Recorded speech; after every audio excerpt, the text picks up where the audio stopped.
Hello class ninth students. CBSE ने आपके SST का सिलेबस अपडेट कर दिया है और अब हम इस वीडियो में आपके पूरे सिलेबस को 2026-27 के करिकुलम के अकॉर्डिंग इस चीज़ को हम समझेंगे। ठीक है, इस साल आपकी दो बुक्स है एनसीईआरटी की। सीबीएसई ने आपको दो बुक्स दी है, पार्ट 1 और पार्ट 2। बेटा ये जो बुक्स आपको मिल रही है ना क्लास नाइन्थ में, जिसने अभी तक एसएसटी में इंटरेस्ट नहीं लिया है और वो बच्चा क्लास नाइन्थ से अगर इंटरेस्ट लेता है एसएसटी में यानी सोशल स्टडीज़ में, तो बेटा उसको बहुत अच्छे से एसएसटी समझ में आ सकता है। अब आप इस वीडियो के साथ में लास्ट तक बने रहना, आपको बहुत डिटेल में चीज़ें समझ में आएगी, है ना। अब यहाँ पे एक चीज़ नोटिस करो। सबसे पहले लिखा हुआ है पार्ट 1 जो पहली बुक है एनसीईआरटी की, वहाँ पे लिखा हुआ है meaning, scope, relevance and social science, understanding social science from an Indian perspective. यहाँ पे देखो ये चीज़ लिखी हुई है। थोड़ा सा मैं इसका कलर चेंज कर देता हूँ, रेड कर देता हूँ। चलो यहाँ पे देखो ये वाला पॉइंट लिखा है। अब पहला पॉइंट लिखा हुआ है सोशल साइंस क्या है, इसका रिलेवेंस क्या है। ठीक, आपको ये चीज़ समझ में तो आना चाहिए कि हम एसएसटी पढ़ क्यों रहे। बच्चों को समझ में ही नहीं आता है। बच्चा पहले बात ये करता है कि हमको पास्ट पढ़ा ही क्यों जा रहा है। तो बेटा जब तक आप पास्ट नहीं समझोगे आपको प्रेजेंट समझ में नहीं आएगा और आप फ्यूचर का भी एनालिसिस नहीं कर पाओगे। दूसरी बात यहाँ पे बहुत एक अच्छी बात लिखी हुई है, understanding social science from an Indian perspective. अभी तक हम जितना भी एसएसटी पढ़ रहे थे वो हमारी जो हम वेस्टर्न माइंडसेट के साथ में पढ़ रहे थे, ठीक है। लेकिन इस बार जो आपको एसएसटी पढ़ाया जा रहा है वो इंडियन माइंडसेट के साथ में पढ़ाया जा रहा है, क्योंकि हमारी हिस्ट्री हम अच्छे से समझ सकते हैं। हमारे अलावा कोई और अच्छे से नहीं समझ सकता कि हम खुद कौन थे।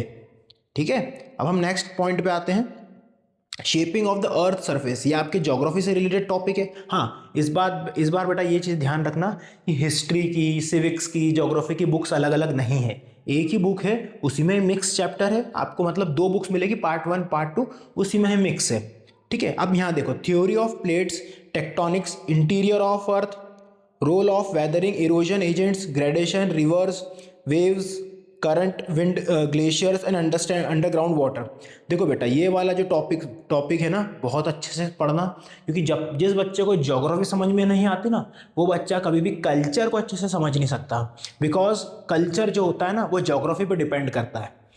ठीक है, अगर एक चीज़ अगर आप रिसर्च भी करो, नेट पे पढ़ो भी, तो यूरोप में जब ठंड पड़ती है विंटर में, ठीक है, यानी कौन सा सीजन हो, कौन सा मंथ हो गया हमारा, दिसंबर का, और उसी टाइम वहाँ पर क्रिसमस मनाया जाता है। लेकिन ऑस्ट्रेलिया में बेटा दिसंबर में समर वेकेशंस रहते हैं बच्चों के, वहाँ छुट्टियाँ मनाई जाती है। अब वहाँ पे समर में छुट्टियाँ मिलती कि नहीं मिलती वो तो मुझे नहीं पता है, लेकिन हमारे यहाँ दिसंबर में ठंड रहती है तो ऑस्ट्रेलिया में दिसंबर में गर्मी रहती है। ठीक है, तो जब तक आप ज्योग्राफी को समझोगे नहीं आपको कल्चर समझ में नहीं आएगा। यूरोप में जो विंटर होती है वो दिसंबर के टाइम होती है और ऑस्ट्रेलिया में विंटर कब होगी, मई जून के समय में। ठीक है, तो ये थोड़ा सा डिफरेंस ध्यान रखना। ठीक, अब हम सेकंड पॉइंट पे जाते हैं, land forms, disasters, earthquake, landslides. ये इसी का ही पार्ट होता है बेटा। ये जो सेकंड नंबर का टॉपिक है ये वाला लैंड फॉर्म वाला, यहाँ पे एक चीज़ ध्यान से नोटिस करो आप लोग कि जब तक आपको टेक्टोनिक प्लेट्स यानी अर्थ के अंदर का क्रस्ट, टेक्टोनिक प्लेट समझ में नहीं आएगी, आप इस चीज़ को अच्छे से नहीं समझ पाओगे। हम टॉपिक नंबर 3 पे चलते हैं, एटमॉस्फेयर एंड क्लाइमेट आर्स। बेटा देखो यहाँ पे जरा ध्यान से नोटिस करना कि एटमॉस्फेयर एंड क्लाइमेट आर्स, तो वेदर कैसा होता है हमारे भारत में, मानसून कब आता है, कब हवा चलेगी, कब नहीं चलेगी, अभी वेदर में कैसा चेंज हुआ, वेदर और क्लाइमेट में डिफरेंस क्या होता है। बहुत से बच्चों को समझ में ही नहीं आता क्लाइमेट क्या होता है और वेदर क्या होता है। ठीक है, तो बहुत सारी चीज़ें डीप में है इसमें, तो अगर आप जितना अच्छे से पढ़ोगे अपना बेसिक क्लियर करते हुए आपको चीज़ें यहाँ पे समझ में आएंगे। कार्बन फुटप्रिंट क्या होते हैं, हाँ ये भी इंपॉर्टेंट टॉपिक है, बहुत अच्छा टॉपिक कार्बन फुटप्रिंट। ठीक है, कार्बन फुटप्रिंट क्या है, बहुत सारी चीज़ें आपको साइंटिफिक टर्म में समझ में आएगी और इस बार रटना कुछ नहीं पड़ेगा। जिस हिसाब से मैं सिलेबस देख रहा हूँ यहाँ पे सारा चीज़ कॉन्सेप्ट का है। अब हम आगे बढ़ते हैं, अब early humans and beginning of civilization eras. अब यहाँ पे देखो, cultural development from 2 million year ago, early human history, archaeological ages, who are human ancestor, palaeolithic ages. मतलब यहाँ पे टोटली आपके जो अर्ली मैंस थे उनके बारे में डिटेल्स में बताया गया है, आदि मानव के बारे में। और ये थोड़ा सा अगर आप यहाँ पे नोटिस करो तो हम यहाँ पे ह्यूमन हिस्ट्री को पढ़ेंगे, यानी हम खुद इंसानों के बारे में पढ़ेंगे कि हमारा इवोल्यूशन कैसे हुआ। हम किस तरीके से बंदर से इंसान बनते हैं उसके बारे में थोड़ा सा दिया हुआ है। ठीक है, अब हम पियो, ये देखो यहाँ पे लिखा हुआ है पैलियोलिथिक एज। ये अगर आप यहाँ ध्यान से नोटिस करो, पैलियोलिथिक एज, मीजोलिथिक ट्रांजिशन, ये क्या था, नियोलिथिक एज था। ये 3 से 4 एजेस में क्यों बांटा गया है ह्यूमन हिस्ट्री को, किस तरीके से हमारे अंदर चेंजेस आते हैं उसके बारे में दिया गया हुआ है। ठीक है, उसके बाद हम वहाँ से आगे बढ़ते हुए हड़प्पा सिविलाइजेशन, हमारी सिंधु घाटी सभ्यता, हड़प्पा सिविलाइजेशन, उसके बारे में, फिर ये मेसोपोटामियन सिविलाइजेशन, इजिप्शियन सिविलाइजेशन व चाइनीज सिविलाइजेशन। दुनिया में प्राचीन जो सिविलाइजेशंस थी, सभ्यताएं थी, वो मेसोपोटामिया की थी, इजिप्ट की थी, चाइना की थी और भारत की थी, जिसमें से सभी सिविलाइजेशन लगभग खत्म हो चुकी है। केवल भारत की सिविलाइजेशन, सिंधु घाटी सभ्यता, आज तक हम लोग उस चीज़ को कैरी करके चल रहे हैं। ठीक है, अब पॉइंट नंबर 5 पे आ जाओ, Vedic age, geographical text, ritual, political institution और सोशल ऑर्डर। जो वैदिक सोसाइटी थी, यानी जिस समय यज्ञ वगैरह हुआ करते थे, तो उसके बारे में डीप में अच्छे से दिया हुआ है। ठीक है, administration structure of early empires, early empires मतलब कौन सा हो गया, ये हमारा मौर्य काल, ये काल, इसके बारे में ज़्यादा अच्छे से डीप में दिया हुआ है। ठीक है, और हमारे जो भारतीय कल्चर था, भारतीय परंपरा थी, उसके बारे में, जो उस समय हमारा देश कैसा था, आज से लगभग कितना हो गया, 1000 CE है, CE मतलब कॉमन एरा। ठीक है, उस समय व्यापार किस तरीके से होता था, ट्रेड रूट्स क्या थे, वो सारी चीज़ों के बारे में दिया हुआ है। हाँ, डेमोक्रेसी, डेमोक्रेसी ये हमारा पॉलिटिक्स का पार्ट हो गया, सिविक्स का। अब यहाँ देखो, roots of democracy in India, हमारे यहाँ प्रधानमंत्री मोदी जी ने एक चीज़ बात कही है क्या, कि India is the mother of democracy. और ये बात बिल्कुल सच है बेटा, कि सभा, समिति, ठीक है, ये भारत में ही मिलती है। सभा का मतलब मीटिंग होती थी हमारे यहाँ, समिति बनी जाती थी। और आपने वर्ड भी सुना होगा, गणपति, गणेश, यानी गणों के पति। ठीक है, गणों के मतलब कुछ लोग होंगे उनके अधिपति, है ना। गणतंत्र यानी रिपब्लिक, ये हमारे देश में ही वर्ड बोला जाता है और आज से नहीं बोला जाता है, प्राचीन भारत में बोला जाता था। यानी India is the mother of democracy. आपको जब ये चैप्टर पढ़ोगे तो उसमें आपको कई सारे एग्जाम्पल्स मिलेंगे कि कहाँ कहाँ पर एज अ डेमोक्रेसी के रूप में सभाएं होती थी और डिसीजन लिए जाते थे। चलो, democratic system in the world, फिर दुनिया में डेमोक्रेसी कहाँ कहाँ से स्टार्ट हुई, मैग्ना कार्टा क्या था, और सारी चीज़ें मिल सकती है इसमें। ठीक है, अब देखो elections, factors of importance of election, electoral system. अब आज हम ये मॉडर्न इंडिया में जो हमारा इलेक्टोरल सिस्टम है उसके बारे में इस पॉइंट नंबर 7 में आपको पढ़ाएंगे। इलेक्शन कमीशन ऑफ इंडिया वगैरह, चुनाव कैसे होते हैं वगैरह वगैरह, उसके बारे में पढ़ाएंगे। ठीक है, अब उसके बाद हम यहाँ आते हैं इकोनॉमिक्स में। Scarcity of resources, opportunity cost, need for making choice, what to do, economics. ये अब इकोनॉमिक्स के बारे में थोड़ा सा डीप में दिया हुआ है। ठीक, उसके बाद आप देखो what do produce, how to produce, है ना, होम टू प्रोड्यूस, ये सारी डिटेल्स दिया हुआ है, किस तरीके से सारी चीज़ें काम करती है। ठीक, इकोनॉमिक्स में। अब law of demand and supply, हाँ, law of demand and supply ये भी इकोनॉमिक्स का ही पार्ट है। मांग ज़्यादा बढ़ेगी, ठीक है, तो क्या होगा, और मांग घट जाएगी तो क्या होगा, यानी डिमांड एंड सप्लाई का जो बेसिक रूल चलता है इकोनॉमिक्स में, उसके बारे में ये चैप्टर फिर थोड़ा डीप में ले जाता है। Real world deviation from textbook theory such as in case of necessity, luxury goods, काफ़ी चीज़ें डे टू डे लाइफ से रिलेट करते हुए आपको समझाई गई है। ठीक है, इकोनॉमिक्स में। और ये इकोनॉमिक्स आपको प्रैक्टिकली समझ में भी आएगा, क्योंकि काफ़ी अच्छे एग्जाम्पल्स आपको बुक में दिए हुए मिलेंगे। अब हम आगे बढ़ते हैं पार्ट 2। अब यहाँ से हमारा जो बुक का है वो सेकंड पार्ट स्टार्ट हो रहा है, और सेकंड पार्ट को अब हम अच्छे से देखते हैं। देखो, सबसे पहले क्या लिखा हुआ है, ओशियंस एंड लाइफ आर्स। हाँ बेटा, ये भी बहुत अच्छे से टॉपिक है।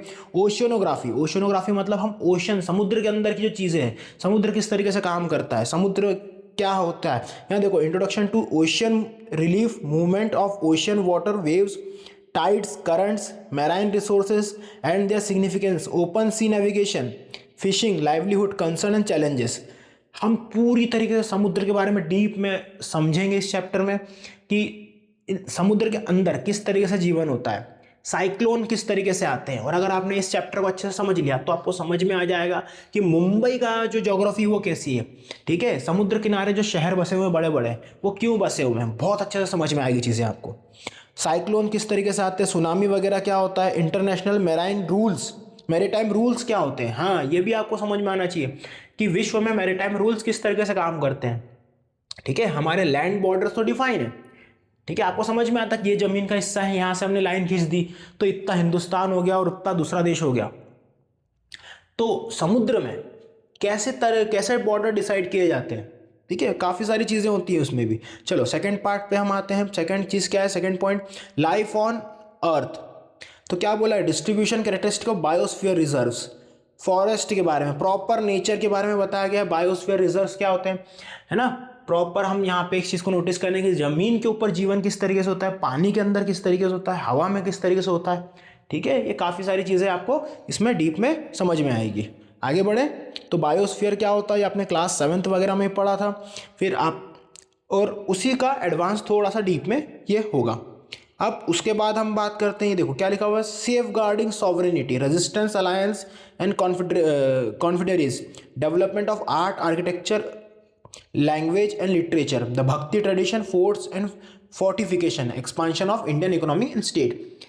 यहाँ पे आपको 2-3 चीज़ें देखने को मिल रही है बेटा। ये पूरा हिस्ट्री का पार्ट है, लेकिन हिस्ट्री में आपको यहाँ पे भारतीय हिस्ट्री, यानी कि एक चीज़ नोटिस करो, अब यहाँ पे हम मुगल एम्पायर को नहीं पढ़ेंगे, यहाँ हमारे देश में जो विदेश से जो ये आए थे आक्रमणकारी, उनके बारे में हमको, उनके इतिहास के बारे में नहीं पढ़ना है, हमको हमारे पर्सपेक्टिव से इस चीज़ को पढ़ना है कि हमारे यहाँ के जो योद्धा थे, इन्होंने इन विदेशी आक्रमणकारियों को किस तरीके से हराया, किस तरीके से हमारे देश में भक्ति मूवमेंट आगे बढ़ा, फोर्ट्स एंड फोर्टिफिकेशन, यानी किस तरीके से किलों का निर्माण हुआ। बहुत से प्राचीन किले हैं हमारे भारत में, और काफ़ी डीप, अगर आपने अच्छे से समझ लिया भारतीय जो वास्तुकला यानी आर्किटेक्चर है, उसको अगर आपने अच्छे से समझ लिया, तो आपको ये चीज़ समझ में आएगी बेटा कि हमारे पास कितना साइंस था, हमारे पास टेक्नोलॉजी कितनी एडवांस थी।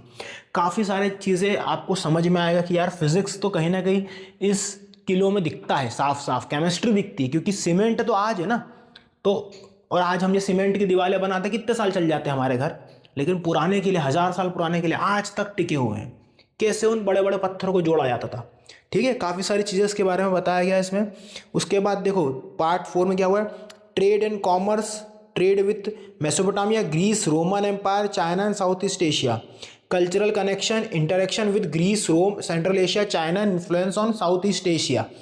हाँ भैया, हम सिंधु घाटी सभ्यता के लोग हैं, 5000 साल पुरानी सिंधु नदी, इंडस रिवर। तो जब हम थे तब मेसोपोटामिया सिविलाइजेशन भी थी, इजिप्ट में, आज से 5000 साल पुरानी बात कर रहा हूँ मैं, ठीक है। रोमन एम्पायर था, ठीक है, चाइनीज सिविलाइजेशन थी। तो क्या हम अकेले रहेंगे क्या, हमारा व्यापार भी होता था इन लोगों के साथ में। तो किस तरीके से हमारा ट्रेड होता था, बिजनेस होते थे, और किस तरीके से नॉलेज भारत से दूसरी दुनिया तक गया है, ठीक है। हमारे पास जो ज्ञान था वही आगे चल करके दूसरी कंट्रीज में गया है। जैसे आप यहाँ नोटिस करो, चाइना में जो मार्शल आर्ट है वो उन्होंने खुद ने नहीं बनाया है, ठीक है, ये हमारे भारत का था। भगवान शिव से वो आर्ट आया, भगवान परशुराम से फिर वो आगे आर्ट बढ़ते गया और फिर आगे चल करके एक बौद्ध धर्मन थे, वो चाइना गए और फिर वो ये आर्ट आगे देते हैं चाइना में, ठीक है। अब आगे देखते हैं, Indian knowledge system, medicine, mathematics, astronomy, medicine and religion. हाँ, हमारे भारतीय प्राचीन ज्ञान, ठीक है। नासा तो आज बताता है ना बेटा कि ग्रहण कब लगेगा, कौन सा प्लेनेट कहाँ जा रहा है, लेकिन आज से 5000 साल पहले, 6000 साल पहले किस तरीके से हमारे जो भारतीय आचार्य थे, जिन्होंने ज्योतिष की हेल्प से, ज्योतिष के जो 2 पार्ट होते हैं, गणित होता है और एक फलित होता है, इसकी हेल्प से किस तरीके से प्लैनेट्स को एनालाइज किया, किस तरीके से स्टार्स को एनालिसिस करा और फिर चीज़ों को समझा और किस तरीके से एक्सप्लेन किया। और आज भी हमारे गांव में बैठा हुआ एक पंडित जी पंचांग खोलते हैं और बता देते हैं कि आज ग्रहण कब है, कौन सा स्टार, कौन सा प्लैनेट कहाँ पे है, ठीक है। ये बिना साइंस के, बिना मैथ्स के ये हो ही नहीं सकता ना। और काफ़ी आप ज्योतिष को, अगर जिसका मैथ्स अच्छा है, जिसका साइंस अच्छा है, वही ज्योतिष समझ सकता है, हर आम आदमी नहीं समझ सकता, ठीक है। अब यहाँ देखो, रूट्स ऑफ अथॉरिटी। हाँ देखो, आचार्य चाणक्य, शुक्र नीति, दंड एंड रिलेशनशिप विद न्याय एंड बल, बहुत सुंदर चैप्टर है बेटा, ये मेरे को बहुत अच्छा लगा। देखो सिलेबस आपका बहुत सुंदर है। कौटिल्य, आचार्य चाणक्य एंड शुक्र नीति, ये आपको समझ में आना चाहिए। शुक्राचार्य कौन थे, शुक्र नीति क्या थी, आचार्य चाणक्य की चाणक्य नीति क्या थी, है ना। ये जो आजकल आप लोग ये 7 habits of highly effective people, rich dad poor dad, इस टाइप की जो बुक्स पढ़ते हो और उसके बाद अपने आप को बहुत ज्ञानी समझते हो, बेटा जिस दिन आप ये चाणक्य नीति, शुक्र नीति, विदुर नीति, ये सारी चीज़ें पढ़ोगे और आपको समझ में आएगा डीप में कि हमारे इंडियन ट्रेडिशन क्या था। और जब वो आज से हजारों साल पुरानी बुक्स आज भी जब आपको रिलेवेंट दिखेगी ना, तब आपको लगेगा कि नहीं यार, हमारा जो प्राचीन ज्ञान था वो कितना विशाल था। और काफ़ी सारी बुक्स तो बेटा जला दी गई, ख़त्म कर दी गई, हम उसको सहेज नहीं पाए, क्योंकि हमारे देश में लगत हजारों सालों से आज तक आक्रमण हो रहे हैं और हमारे ट्रेडिशन को फिर भी उन ज्ञानी विद्वान लोगों ने संभाल करके रखा और आगे बढ़ाया, और आज तक हम पढ़ रहे हैं उन चीज़ों को। तो आपको चाणक्य नीति, शुक्र नीति, विदुर नीति, ये सारी चीज़ें आज भी रेलेवेंट लगेगी। अब देखो यहाँ पे दिया हुआ है न्याय एंड बल एंड द टाइप्स ऑफ न्याय एंड बल। न्याय क्या होता है? देखो, केवल कानून के आधार पर फैसला सुनाना अलग होता है, लेकिन न्याय क्या होता है वो काफ़ी डिफरेंट चीज़ होती है बेटा। इस चीज़ को थोड़ा सा ध्यान से समझते हुए चलना। और मैं फिर एक बात कहूँगा, एसएसटी के सिलेबस को वही टीचर अच्छे से समझा सकता है बेटा जिसको भारत के बारे में पता हो, जिसका वेस्टर्न माइंडसेट ना हो, जो भारतीय आधार पर एसएसटी को एक्सप्लेन करेगा। लेकिन जिस टीचर का माइंडसेट वेस्टर्नाइज होगा, जो वेस्टर्न माइंडसेट रखता हो भारत को ना, वो ये सिलेबस समझा ही नहीं सकता बेटा अच्छे से डीप में, क्योंकि उसको खुद को ही नहीं नॉलेज है। ठीक है, अगले पॉइंट पे जाते हैं हम। Constitution status, justice, security in ancient times.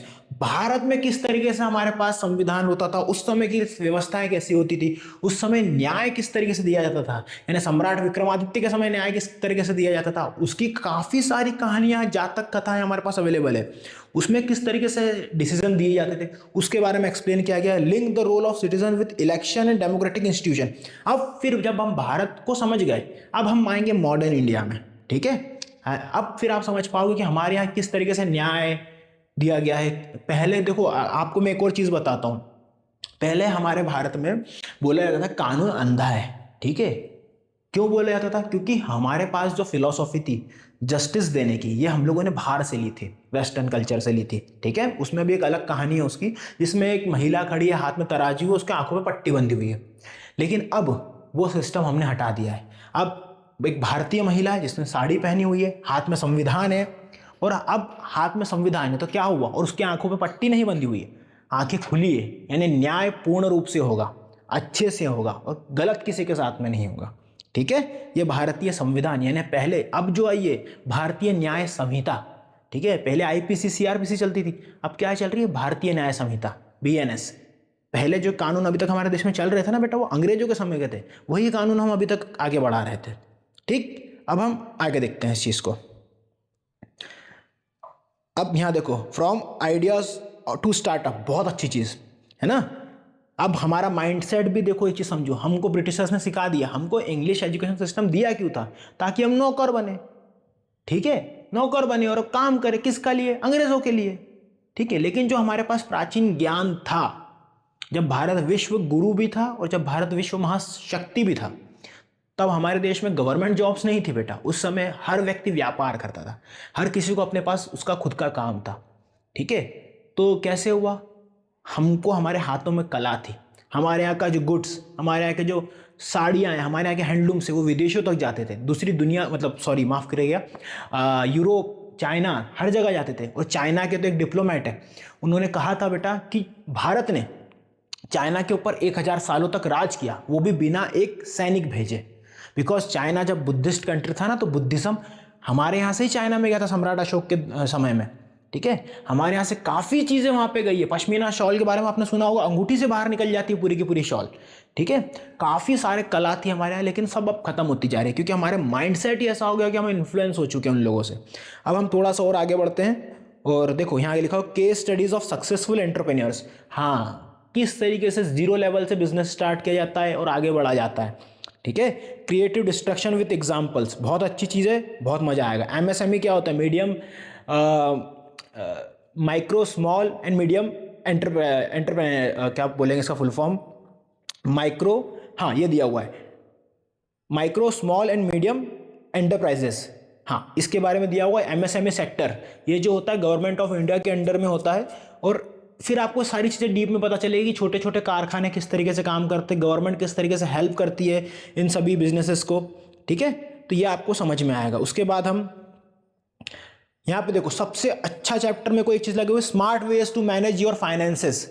हाँ भाई साहब, पैसा कमाना बहुत ज़रूरी है आज के टाइम में, है ना। किस तरीके से सबसे पहले बच्चे को है ना बचाना सिखाना चाहिए, सेविंग्स करो, उसके बाद कमाना सिखाना चाहिए। तो यहाँ पे देखो relevance of personal finances management in daily life, किस तरीके से हमारे यहाँ बचत की जाती थी, फालतू का खर्चा नहीं किया जाता था, उसके बारे में भी दिया गया है। Inflation and its impact on purchasing power, ठीक है, ये बहुत अच्छी चीज़ है कि बस अगर मार्केट की मतलब कैपिटलिस्ट सोसाइटी हो गई, हर चीज़ बस खर्चा करो खर्चा करो खर्चा करो, मार्केट में जो मिला ईएमआई पे खरीद के लिए आए, ठीक है। अगर आप आज ध्यान से देख के चलो तो सोसाइटी हमारा 80% सोसाइटी ऐसी हो चुकी है कि हर चीज़ ईएमआई पे मिल रही है।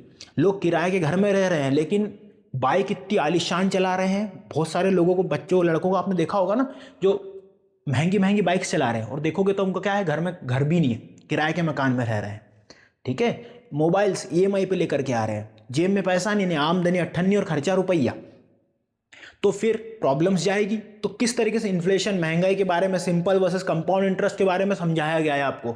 देखो अब यहाँ आप सोचोगे कि यार सिंपल और कंपाउंड इंटरेस्ट हमको यहाँ क्यों समझा रहे, तो बेटा एक चीज़ समझो, पढ़ाई इंटर रिलेटेड होती है ना, हर एक सब्जेक्ट एक दूसरे के साथ रिलेट करता है। ऐसा नहीं होता लाइफ में कि मैथ्स अलग जा रहा है, साइंस अलग जा रहा है, एसएसटी अलग जा रहा है, ऐसी पढ़ाई नहीं होती है बेटा, ठीक है। अब यहाँ देखो बजटिंग, बजट करना, हाँ बिल्कुल हमको समझ में तो आना चाहिए कि हमारे पास इनकम कितनी है हमारी, हमको बचाना कितना है, हमको खर्च कितना करना है, ठीक है। अगर आप 10 रुपये कमा रहे हो ना बेटा, तो 3 रुपये पहले से ही सेविंग्स में रख दो, और ये माइंडसेट लेकर के चलो कि 7 रुपये ही हमारी इनकम है, और उसमें से खर्चा करना है जितना जितना ज़रूरी हो उतना ही खर्चा करो, और फिर 7 रुपये में से बचाने की कोशिश करो। बिकॉज बेटा जब बचाओगे ना तो फ्यूचर में काम आता है जब प्रॉब्लम्स आती है, ठीक। Various saving and investment options like fix deposit क्या होता है, स्टॉक्स बॉन्ड्स क्या होते हैं, म्यूचुअल फंड्स क्या होते हैं, इसके बारे में दिया हुआ है। रिस्क और इंश्योरेंस, पर्सनल इनकम टैक्स क्या होता है, ये सारी चीज़ों के बारे में दिया गया है, ठीक है।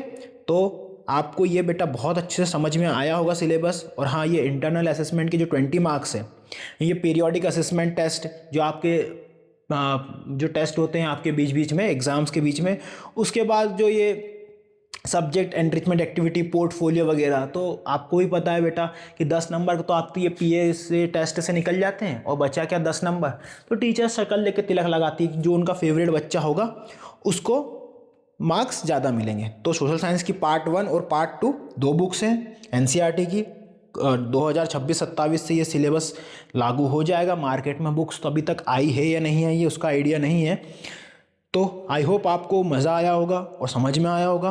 और अगर आप चाहते हो कि मैं अदर सब्जेक्ट्स का भी इसी तरीके से एनालिसिस करूं और आपको एक्सप्लेन करूं कि क्या न्यू आया है और क्या आपको समझ में आएगा और क्या सीखने को मिलेगा इससे, तो बिल्कुल कमेंट करना, और प्लीज़ लाइक भी करना, और इस वीडियो को शेयर ज़रूर करना, ठीक है। आप जितना मुझे सपोर्ट करोगे मैं उतने अच्छी तरीके से काम कर पाऊंगा और मुझे उससे मोटिवेशन भी मिलेगा। चलो थैंक यू सो मच, और नेक्स्ट युगम के इस प्लेटफॉर्म को बिल्कुल सब्सक्राइब करो, ठीक है।